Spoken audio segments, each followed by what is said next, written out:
September council meeting of the Royal Street Council. You can see that everybody is here, present and correct, for what looks like a fairly full agenda. So I declare the meeting open. There are no apologies. Are there any declarations of interest that need to be declared on the agenda? Doesn't appear to be. I'll just rely on you councillors. If something comes along that you need to declare, then please just raise that. Okay, moving on then to item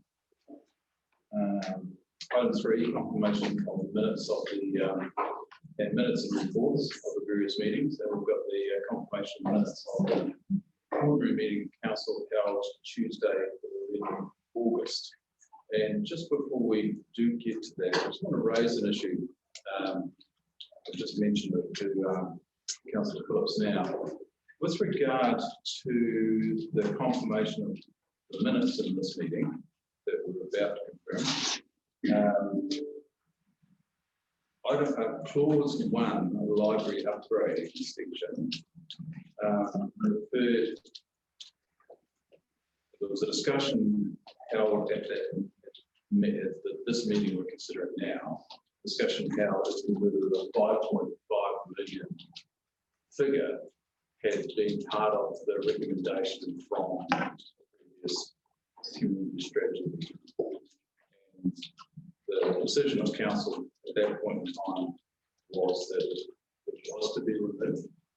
And I'm not sure whether any other councillors have taken the time, but I've taken the time to go through and listen and watch that meeting, and that wasn't correct.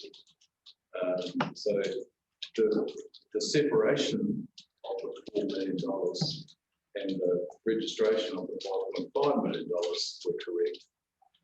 But to have the $5.5 million figure totally withdrawn from the recommendation wasn't correct.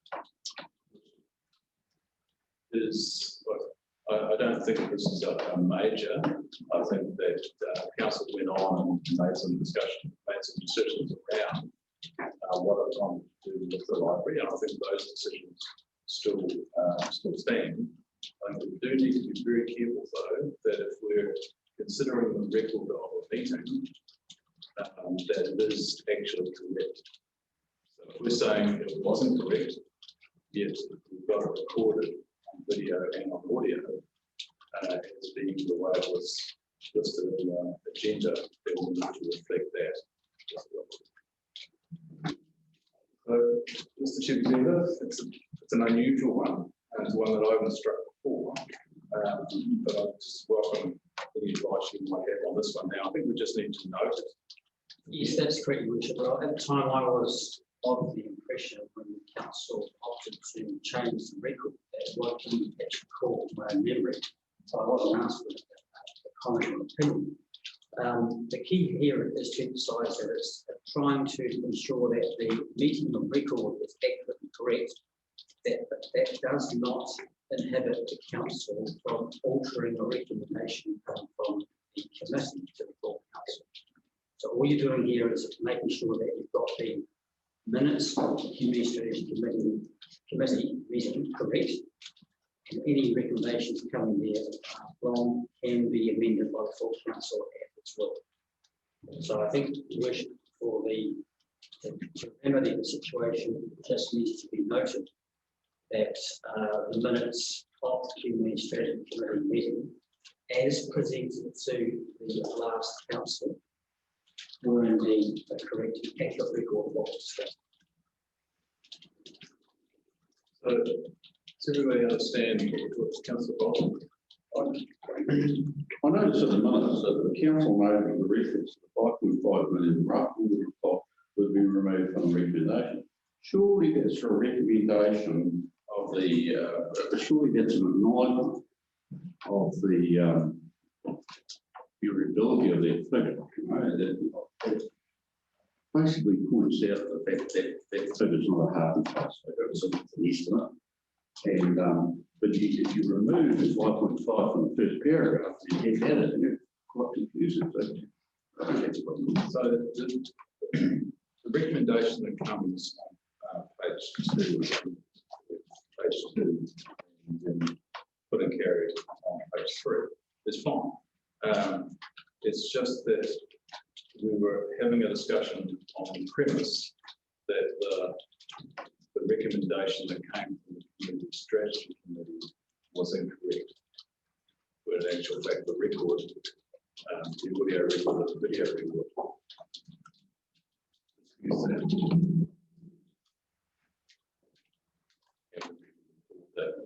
it's incorrect. And I just forget who.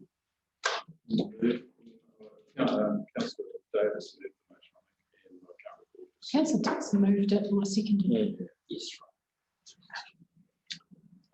Okay, look, so I'm just going to move that in this set of, before we get to the point of determining these minutes, that we record tonight that I've raised the subject and that the record of the strategy committee as per the record of video wasn't fact correct.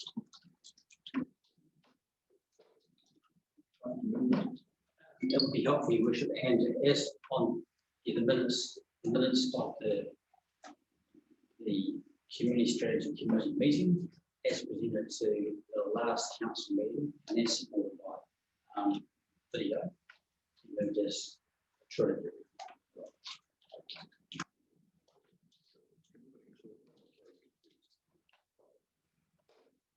You need to emphasise the difference between amending a recommendation and accepting or adopting the minutes of record that's been shown. And we're only doing the latter. So it's not a debate about the merits of whether something should be in the route. It's purely getting the right record of matters that were discussed at the Community Strategy Committee meeting. Whatever the council chooses to do with $5.5 million or $4 million at its worth. But it does have a flow-on effect to the recommendation. The councillors that weren't part of the meeting, chose not to be there, ratified those minutes based on the information that's been given. So it becomes a little bit safer. So this will be dealt with in the future. Yeah. If it's an issue. So we'll have to confirm this particular discussion we're having now. Next time around, it's a confirmed. Okay, so I'll move that particular issue. Do I have a second to Councillor Bolt? Discussion or question on that? It's not. That motion will as opposed to say aye. Against the motion is carried. Okay, so carrying on with the rest of those minutes, which will recognise that operation. Do I have something that's prepared to move that as a true and correct record? Just be careful. Thank you, Councillor. Second, Councillor Dixon. Is there any alteration required to that record? If it's not, I'll put the motion. All those in favour, please say aye. Against. Thank you, councillors.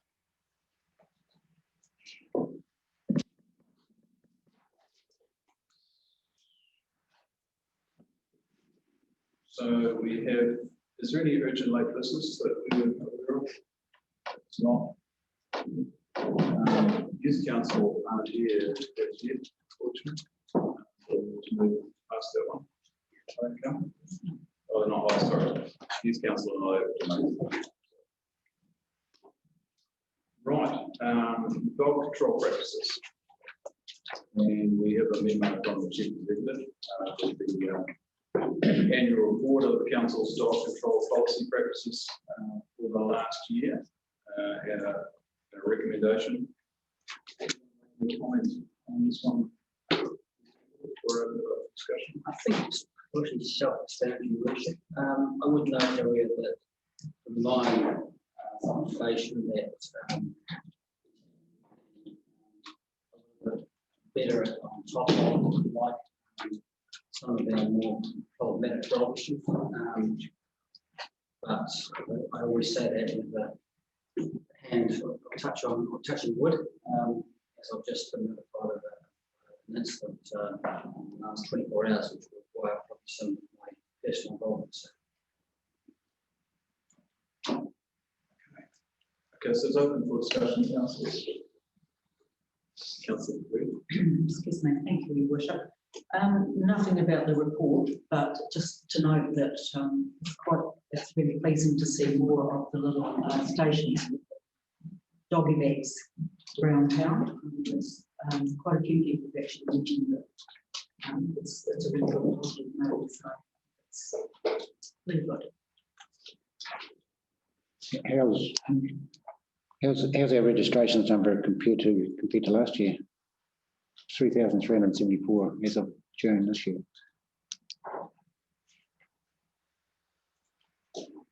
I don't have that figure in front of me. At my fingertips, council, I can find out and come back to you. Sure. Thank you.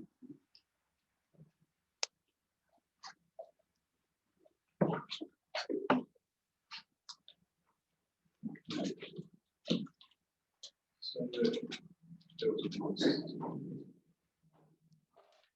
the discussion. Your Worship, I just wondered when a dog's impounded and it's removed to Invercargill for a new owner, does the school district council paying the chicken fees, or are they paid for by the new owner or the Invercargill business? I mean, you already not chip a dog once, so you're saying a dog. If they're impounded because they're not marketed or spayed or whatever, where does that cost lie? You're the owners for it. Need to just double check because we don't let dogs go back into care at the same moment unless they're actually registered. So they would only be rehomed, abandoned. I'm not too sure of the mechanics of who pays for what. I'll find out, but I don't really have that detail on them.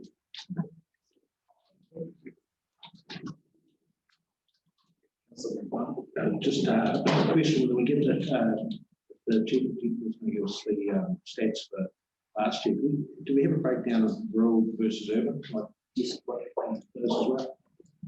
Yeah, through your worship, I mean, this is for the year ending 30 June, but you will recall that last year we made a conscious decision to have a big clean up, like, of the definition of work, application definition of a working dog, because there was quite a lot of inconsistencies with pets in the rural area and under the code of the working dog advantage.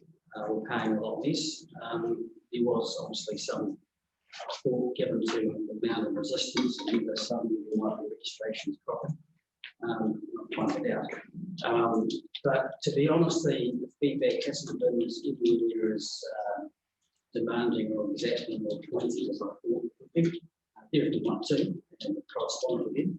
But in the main, people I think have been able to see the sense of what we're trying to achieve, being consistent, and have paid the increase without too much drama. So just good to see.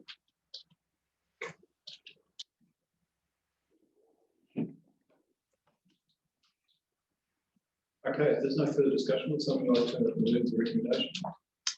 Go on to Secretary Council. All those in favour, please say aye. Aye. Motion carried. Okay, a report from the performance of the main subcommittee.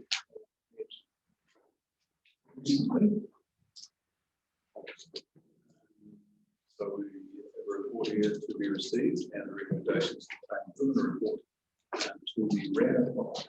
So that particular document is open for discussion at this point in time. It's pretty straightforward. Number of applications and all of those were considered to. Any discussion? It's not someone like to move the recommendation. Councillor Gardner, Councillor McKenna, thank you. All those in favour, please say aye. Aye. Against, the motion is carried. Right, dust suppression policy. Something that used to the council using a regular basis, but I haven't seen for quite some time. But it's certainly something very very heavily about. Forward to the discussion. We have a report here from the Senior Roading Officer, Murray. Can you speak to this one? Thank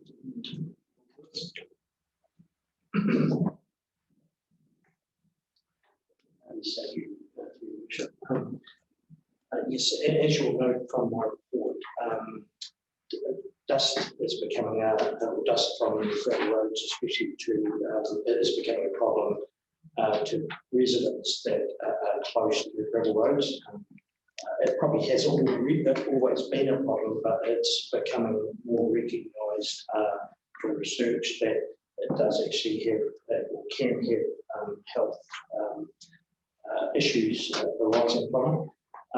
Traditionally, as you will also said from my report, we have had the option available to ratepayers in our district of using waste oil to spread sparingly on our gravel roads close to those residents, and it's been a cost to the individual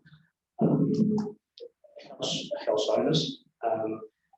However, that option has been taken away from our residents in the rural area because of the changes to the water plant, the environment statements water plant.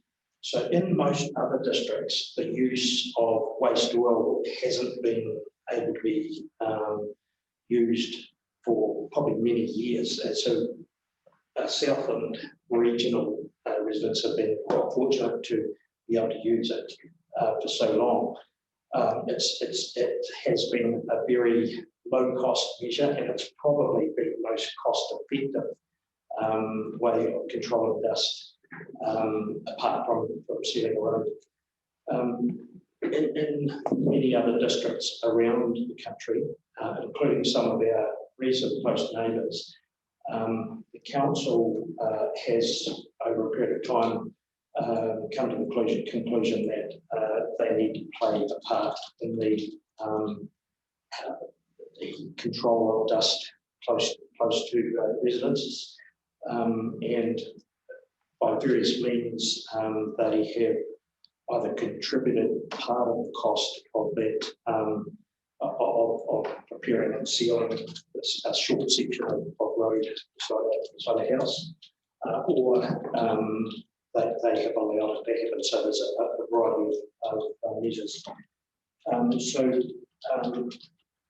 My report basically recommends that this council looks at contributing 50% of the cost, and the household would contribute another 50%. The council contribution, though, is likely to be either fully or mostly covered by ETPA. So the householder is likely to be just providing the local share, basically. I specifically, in my report, haven't said what sort of seal we would be intending to use. Some councils, such as Secretariat District Council, use a type of seal called butter seals or some eco seal, which is where the seal is basically placed just on the gravel with very, very minimal preparation. Other councils, for instance, Waimea, where I've recently been, do a conventional two-coat seal. So I haven't tied us down to using a particular seal because the cost could vary, so we don't want to rule out options that could be of most benefit to both the council and the householders. So, open for questions. What sort of cost is it roughly for a 100-metre strip? Yeah. The cost, so the cost is approximately $6,000. That's for the household. I mean, what the total cost sort of average about 12,000 a strip. So that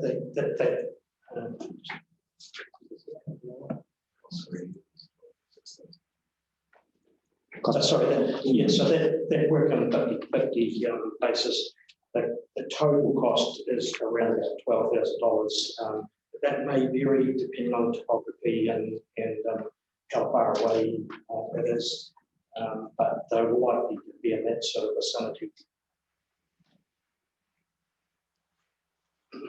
So if people were buying, they would sort of want to get an estimate, wouldn't it? If people sort of be in for 6,000 or 8,000 per household to do it. So, through Worship, what we're likely to do is get or possibly do is get a unit rate at the start of the season, or once applications come in, we may get a price from the contractor to do a bulk package to get the best deal. So we're likely to request applications early in the season around about this time of the year, so that we can provide that to prospective tenders for that work to be done. Questions, queries to this one? I think this is certainly a move in the right direction. Well, I don't start from dusk where I live. I know into a number of addresses where there has been issues, and people that we're seeing just trying to deal with that particular nuisance that does seem to be becoming more prevalent. I'm not sure if there's climate change or not. That's the budget, but no, that's what it is. Okay, so open for discussion. I think it's a good idea, because basically to get the oil or vegetable oil contract around to do it's about $5,000, and it doesn't last even a season. I've had 4 or 5 people probably had their wives just about ringing in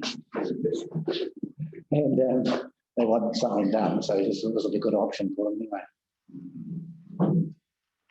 Okay, so there's some recommendations there, councillors. Somebody like to move that? Move Councillor Garner. I'll see you for that, Councillor Grant. Any further discussion? If there's not, all those in favour, please say aye. Aye. Against? Motion's carried. Just like, thank you, councillors, for that one. I recall a similar discussion 2 years ago on the same basis. The council wouldn't have a mind to be part of this at all. And I think it's a move forward. Okay, we'll on to item 9. A pretty meaty item minutes, and we have a report from Three Waters Asset Manager. Matthew's Matt's going to talk us through that, but I'm sure Council will forward over this one in detail anyway, because of the content that we want to handle. But open to discussion. Matthew, what Thank you, Worship. Yes, obviously, it's exciting. This additional funding from the government, and after considering the various options where we might spend the additional approximately $2.6 million, we've come up with a recommendation to spend the large majority of it extending the wastewater renewal at Living Street. As you're aware, following some recent event, we found that pipeline is in very poor condition and needed replacement as soon as possible. And the other significant portion of the funding bill is an extensive CCTV and jetting program of the wastewater network. We expect to be able to do, for $600,000, we expect to be able to do about 30% of the network, and that should give us a good understanding of the overall condition of the network, where we need to focus our attention, and what level of renewals we need to be doing to prevent unplanned failures of the wastewater mains. The other 2 areas that we're looking using some of the funding is to expand our internal resources, to make sure that we can meet the rapidly increasing regulatory requirements as well as an increasing capital budget that we have in the Perry Waters area, and a small portion of funding towards working, looking at the collaborative working arrangements with other councils, and that would mainly focus on gathering data and being able to compare where we sit with other councils in terms of our asset data and things like that, to align with the government's reform process. Thank you, Matt. Steve, do you want to make any comment? No, fine. I think it's reasonably straightforward. It's probably still a little bit of refinement required around agreement with Otago South and councils. I know there's a meeting planned for later this week just to work on that particular issue, but open for discussion.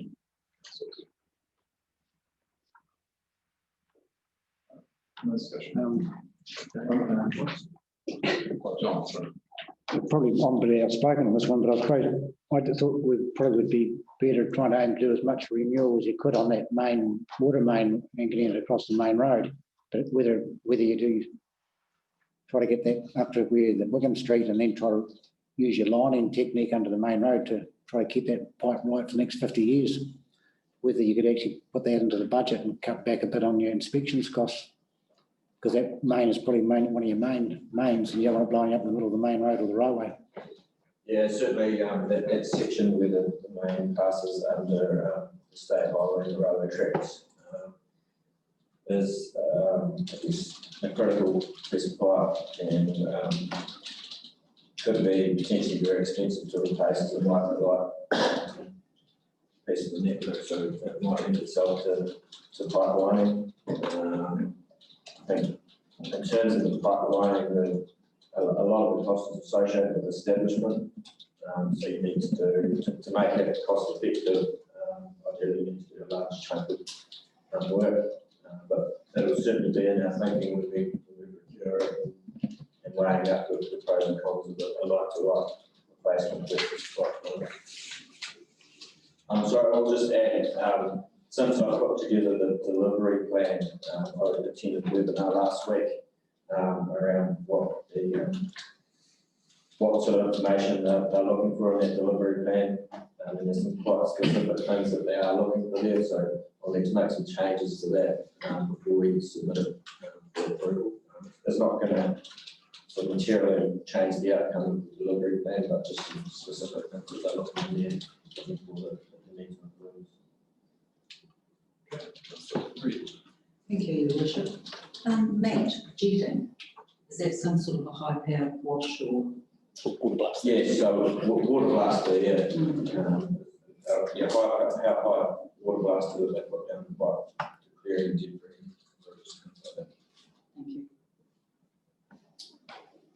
Councillor McFarlane. Just through your worship, 30 to 40% of the network. How do you select where on the network you share? Like how do you work it out, and how does 30 to 40% indicate that that's the same as everywhere else? We're dealing with the same deterioration and the same type of pipe work for the uninitiated?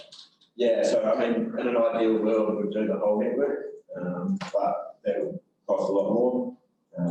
So I guess this is a bit of a compromise that if we do 40% of the network, we should be able to understand whether we can interpolate that data across the rest of the network, or I guess after that, if we're not confident, we could look at doing more. In terms of which pipelines we'll select, so we have we've done a criticality assessment which identifies which pipes are most critical, and there'll be a higher priority on them. And I suspect that we'll do more pipe, criticality pipe, and then we'll just select a representative sample of the lower and medium criticality pipes, and the aim of getting a good understanding of the network. Thank you. Thank you, Your Worship, through you. Matt, would it possibly be better to spend more than your 600,000 on the survey of jetting and inspection and getting more than 30 to 40% more approved thing to have a look at our entire network? Would you have 30 to 40% of 600,000? Would you say 80% of 1.2 million? Or would that be more? Working on those numbers, I guess very roughly, if you wanted to do the whole network, you'd be looking at 1.8 million, sort of thing. 1.8 million. So, Yeah. so would that fit the criteria of the money being allocated? And then that will give us an entire view of our network, and we know exactly where our issues are, instead of going down the road of allocating some of this money towards, we know we've got issues with some of their mains running along those streets. So if we had an entire fantastic view of the whole network, then we know exactly where we're heading, instead of just guessing. It's not guessing, but you're saying 30 to 40%, you know. Yeah, I mean, I think it's probably something that that we need to that we can consider in the future. But I think this 30% would be an initial good start, and then if we complete that in 12 months' time, there's a bit of uncertainty, or we think it's worthwhile doing more, then we can look at doing it. To go off and just do the full network straight off, it would be a really significant project and possibly not deliverable in the time frame that the funding needs to be spent. Potentially resource constraints and things like that. And you know, you might go and do it all and then look back and say, well, actually, we probably could have done 30 or 40% and got a good understanding. So I think the best approach is to do that 30 or 40% and then reassess and look, do we want to do more, or are we happy with that? So are you looking at doing your 30 to 40% spending without allocating the rest of the budget, or are you going to just do the 600,000 and then you've already allocated the rest of the budget? You haven't got the rest of that money sitting available to you once you've done your 30 to 40%.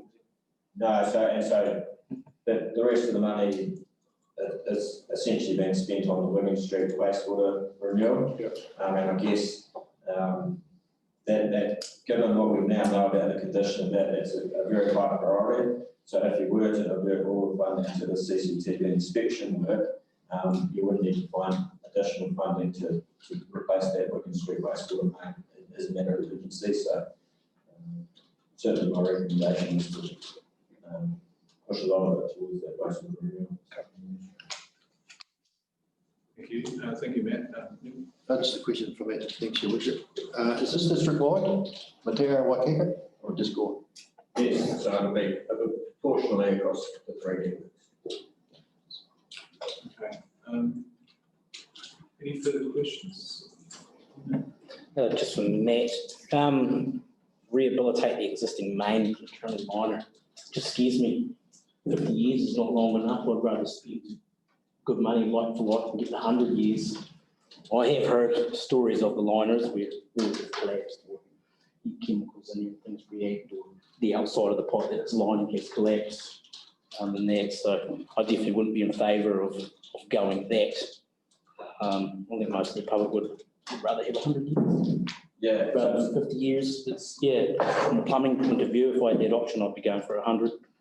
And then the pipe life of 50 years, if it's relined, that company's still going to be around in 50 years to validate that warranty. So, yeah, everything else, yeah, excellent. But yeah, rehabilitate the existing main with internal liner, I wouldn't recommend it. I guess the survey is going to tell us something like that. Yeah. So yeah, I think I mean that's good feedback. And thanks for that. And yeah, it is that weighing up. You know, we could do a lot more if we relined it, but certainly there's that reduced expected lives. And yeah, certainly probably more historically there have been some technical issues with the lighting. I think it's a relatively new technology. Yeah, and things have got a lot better. But there is that risk, and there have been certainly situations where it hasn't quite gone to plan. And we need to cover that on. Awesome, thank you. Life seems to be about trade-offs. It is. Okay, so we have a recommendation there. Would somebody like to move that recommendation? Councillor Grant, and secondly, Councillor McFarlane. Is there any further discussion? If there's not, I'll put that motion. All those in favour, please say aye. Aye. Against, the motion is carried. Councillors, item 10, and just an update on the COVID-19 rates deferment update. See what? No.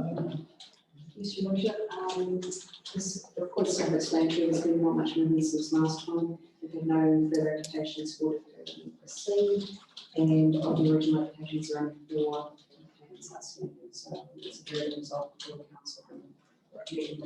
No other views. Okay, open to discussion. Any questions? If not, would somebody like to move the report be received, please? Councillor Reid, secondly, Councillor Hosty. All those in favour, please say aye. Aye. Against, the motion is carried. We'll move on then to item 11, flood emergency management funding upgrade or update. And we have a email from Nate. Do you want to talk us through this one? Don, sorry. Thank you, Your Worship. After a long break in communications with the National Emergency Management Agency, we touched base again at the end of July. So they're still really busy with COVID-19, but we had a great meeting and went through what we spent to date and agreed in principle to them covering a total cost of $615,000, reimbursing us with a subsidy of $231,000. So we thought that was really great. Initial conversations sort of come to a dead end, and very happy to have them on board to subsidize. Thanks, Don. Any questions? Councillor Garland, Councillor. Just through the chair, EMA, that money comes direct from the government. We don't pay a levy or anything to that, or do we?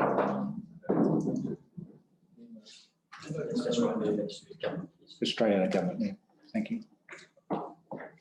Thanks, Your Worship. Just a question, who did the high-level estimates? Where'd they come from?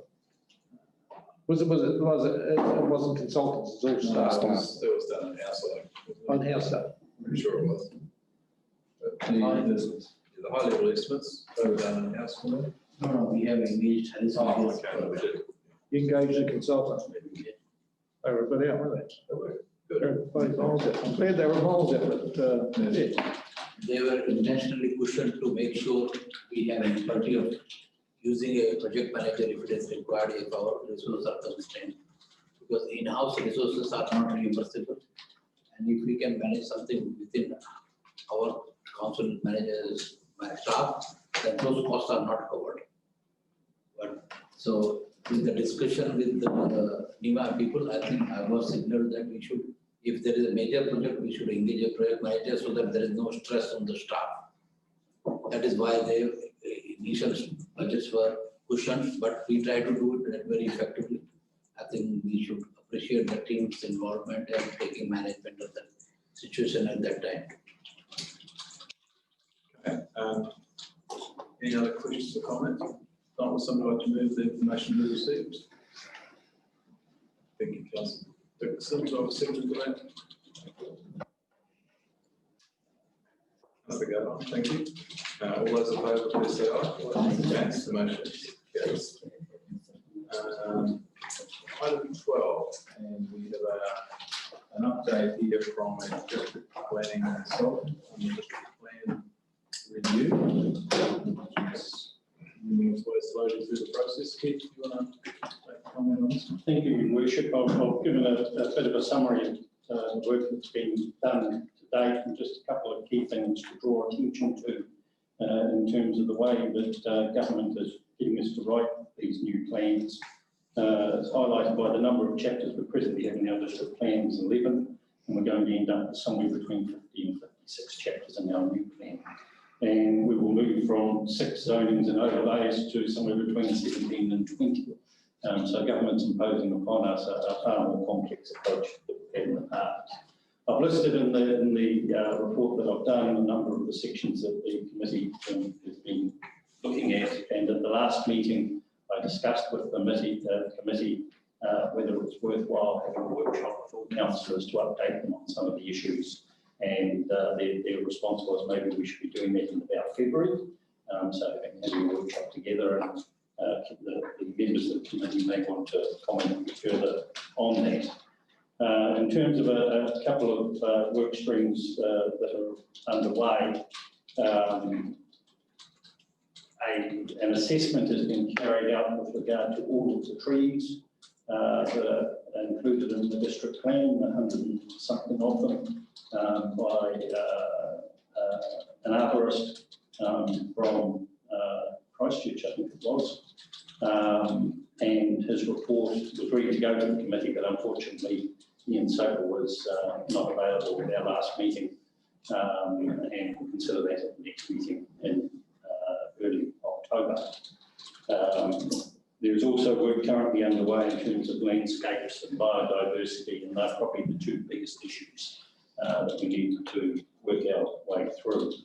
From the discussions that the committee has been having, have reached the view that it would be helpful to have a Niwi perspective coming through on some of these issues. So picking up on the resolution of council from last year, a letter has gone to the Hokanui Runanga, inviting them to appoint a person to sit in with the committee. That does not replace the formal consultation under the Act or the consultation that we do with staff, but to give, as I said, the key word is a Niwi perspective early on in the process. Public consultation, looking at undertaking with regard to landscape this year, and early next year doing some public consultation in terms of biodiversity. We're running about 6 weeks behind of where I expected to be at this stage, for a variety of reasons that I've set out in the report. There is a paragraph at the end of the report that I'll just highlight as well, and that is that the central thread that's coming through from the thinking of the committee is the recognition that the cornerstone of the plan is primary production and associated processing. The economic, social and cultural viability of the district depends upon it, notwithstanding the primary production itself must be undertaken in a sustainable manner. Happy to answer any questions and any feedback from other committee members. Thank you, Keith. Obviously making good progress, even though you're able to find your own self-imposed timetable. There's certainly a big process that you're undertaking. So are there any questions or comments from councillors to the board committee, or is there any committee members that would like to just make a comment on how the process is progressing? I guess I'll make a comment in relation to proposed workshop with February. You know, it's quite a complex process. We're coming to grips with the complexity of the requirements of central government. The direction we want to take, we've got the choice between very permissive or very restrictive or very enabling, and that's taking, you know, after we've had another couple of topics to tackle and get our teeth into, we've always developed an approach, a consistent approach that we're comfortable with. But Keith made the point that, you know, the committee's very aware that primary production is what keeps this district going, and so we want to, in that respect, be quite enabling and encouraging. Thank you. Okay, if there's no further comment or question, will somebody like to move the recommendations in terms of Councillor Bolges and Councillor Montana? Thank you. All those in favour, please say aye. Against, the motion is carried. Move on then to NZTA funding assistance rate. And that's all good news for us. Steve, do you want to make any comments? Yeah, thanks, Your Worship. This was a pleasant surprise in a year where some of the surprises haven't always been pleasant. And it wasn't expected, but I thought it was worthy of bringing it to council's attention, not just in terms of looking to save money, but the opportunity opens up to be able to increase the level of service in some areas where we've had feedback from our annual residents satisfaction surveys that people would like to see, for example, more gravel on our rural roads. So rather than just quickly suggesting how the money should be spent, my suggestion in the report is that we come back to you with considered options and for council to view those and arrive at a plan of attack. Bear in mind we've got this increase in funding for the next 3 years, but our strong recommendation is that our existing level of investment be maintained so that we can really get a step change in the level of service that we deliver to our ratepayers. Okay, open for discussion with councillors. It's not. It is, thank you, Worship. It is a really, really good result in previous years, so very pleasing. Councillor Gavin? No, it is a good result, and I can't work out why they swing one way or the other.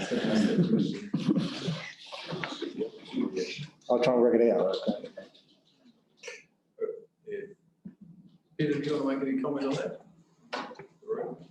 Very short, just a fact it's really good timing, just getting our long-term plan ready, or a land transport plan together. So as much as we've put together, some people see as a quite approved budget going forward and gets the business done, this actually does allow us to actually sort of think a bit more expensively about some of the programs that we have, pushing forward some of seal extensions, the safety programs.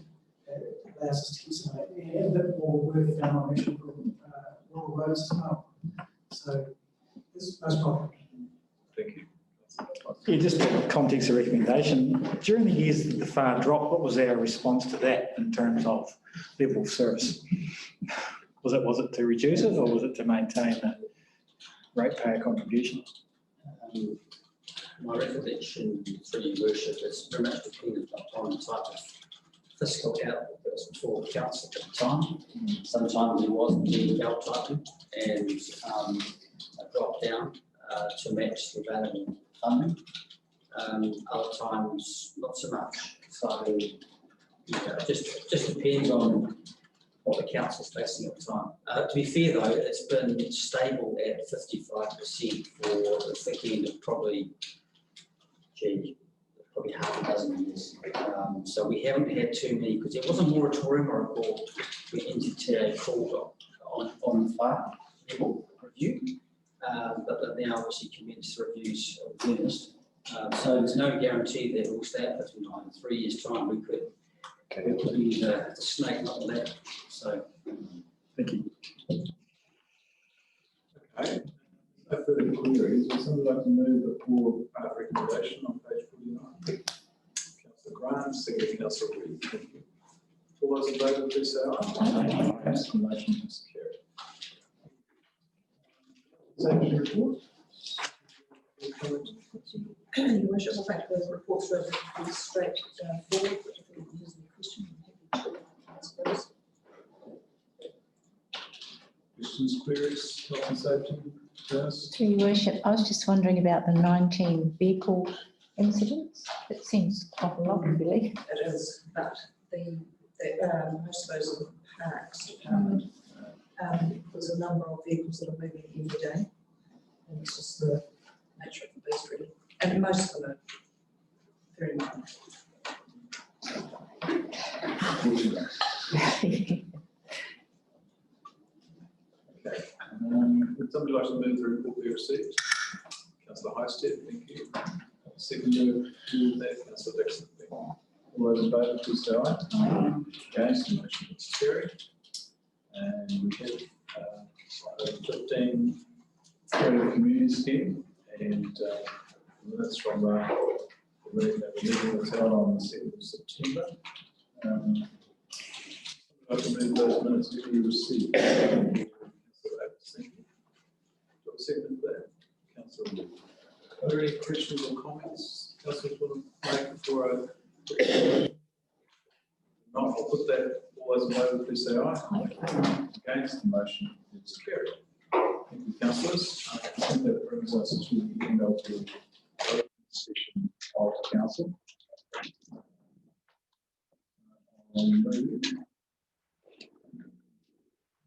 It's probably excluded from the following parts of the proceedings and the items